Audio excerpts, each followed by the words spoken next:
Alright, so hari ni aku nak share yang korang kereta yang baru sampai dekat showroom. Okay, sebenarnya kita ada lagi berapa unit lagi yang incoming. Mungkin dalam 3 ke 4 unit. Tapi hari ni aku tunjuk kat korang kereta yang baru sampai semalam. Okay.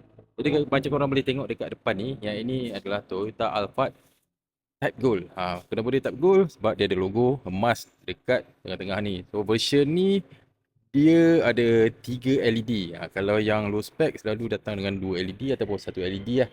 Alright. Lepas tu kita ada CLA 200 ke 180 ni. Kita boleh check dulu.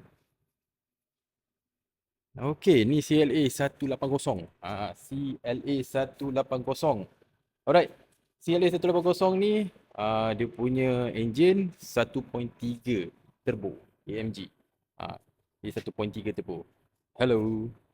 Alright. So yang ini pula rasanya macam Toyota Alphard S. Okay, macam Alphard S. Betul tak? Ni Type Gold juga. Jadi kat depan ni kita ada dua Type Gold. Alright, dua-dua cantik warna putih. Dua-dua ada sunroof, ada moonroof. Harga nanti kita akan buat next video, kita akan share dengan korang lah.